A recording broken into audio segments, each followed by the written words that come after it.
Hello everyone, it's Vivian here. I'm sitting in my bedroom today because we are starting a new challenge. And this challenge is called the 7-Day Embrace Change Challenge. So this is a little hint.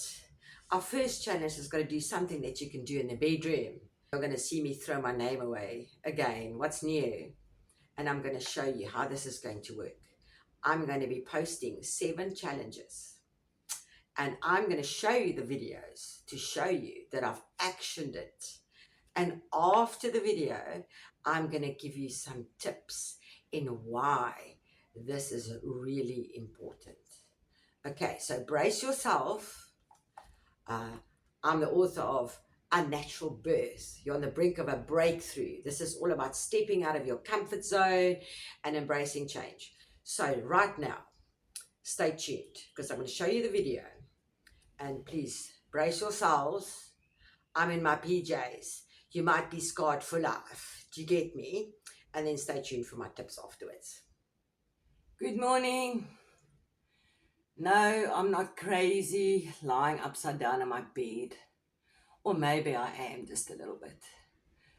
But you know, this is the start of my 7-day challenge to step out of your comfort zone and embrace change. And you know, these are all little tips that can help you in the comfort of your own home. So whether you couldn't sleep and you're tossing and turning, this is a great way just to upset your body a little bit and make you step out of your comfort zone just a tiny little bit. And you know, we all have habits. So stay tuned. We are going to do a 7-day challenge. And this is day 1. Sleep upside down or sleep on the other side of your bed. If you normally sleep on this side, which I do, try and sleep on the other side. So stay tuned. I'm going to give you some tips in what to do. And I hope you're going to do this challenge with me. I cannot wait. Sorry. And you've had the beautiful opportunity to see me without makeup. And honestly, I wouldn't like to wake up next to myself either looking like this. But you know what?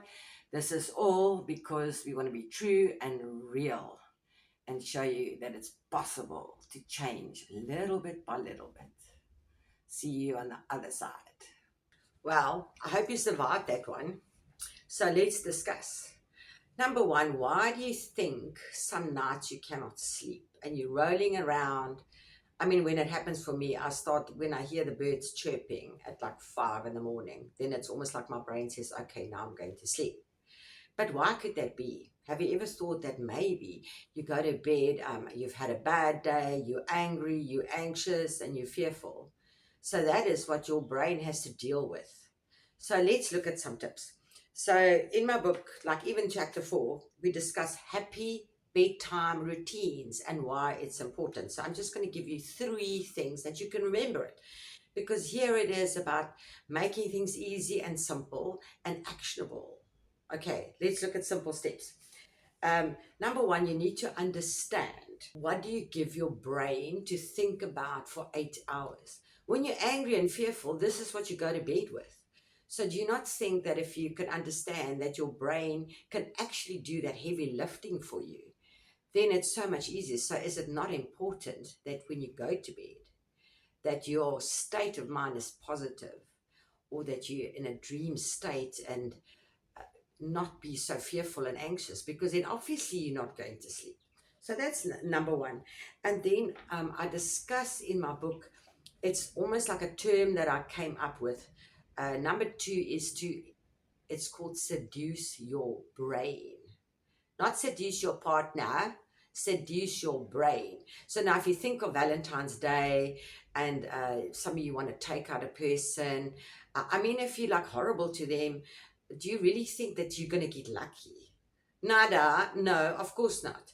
So is it not important that your brain is with you for the rest of your life, that you look at your brain and you give it roses and flowers and dreams to think of at night, so that when you go to bed, you seduce that brain and you are loving to yourself. So that is so important. So let's look at number 3.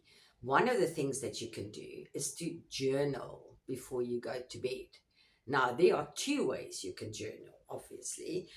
So, number 1 is, because it's important that you go to bed in a grateful state and you count your blessings. You can literally, in your little journal, write 3 things that you are thankful for the day.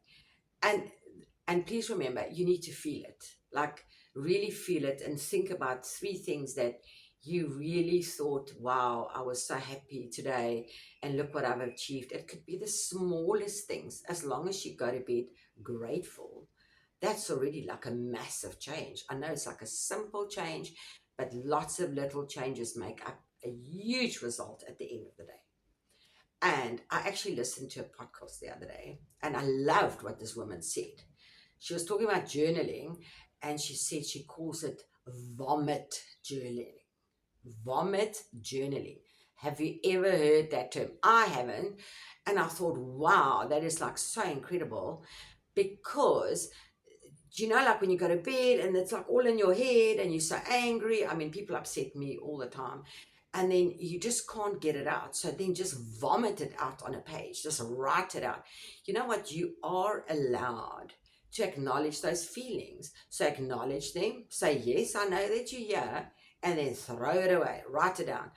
So I must tell you, especially when you're angry, vomit journaling works like a bomb. Okay, and that was it for today. So, but before I leave, I want to give you a little fun fact. Because I always tell you what I've learned from whenever I do something. I always try and get a lesson out of it. So my fun fact for the day, I don't know if you can see all the pillows behind me. So I'm single. Wonder why. But anyway, I'm single. And then I put all my pillows on the one. I mean, I'm one of those pillow people. And I put all my pillows on the other side of the bed. And I only sleep on the right-hand side of the bed. And I often have to change my bedding. So, and then I was changing it. And then the one day I thought, but like, why am I changing the bedding when the other side is still perfectly clean? Because all the teddies just slept there and the pillows. And I thought, you know what? So now what I'm doing is I'll sleep on the one side and then I change to the other side. Guess what? You're saving the planet, guys. We are not doing washing so often. So that is my fun fact for today. So if you are single, it's a great way to sleep. And your body gets used to something different. So, and if you have a partner, it doesn't mean you can boot the poor oak out. All right. Like, keep him. Just do your washing every week. Okay, I hope you guys enjoyed, and I'll be posting my second challenge real soon. I wonder what that could be. I'll see you soon, and thank you so much for watching. And remember, this is a channel that you can comment on. Maybe you've got some ideas that I can do. I don't know, or ideas for other people. It would be great to hear what you have to say. What is it that you can do in your home, though? We're not going outside yet. This is just what can you do in your own home, in the comfort of your own home, just to do things a little bit different and start embracing change. Toodaloos.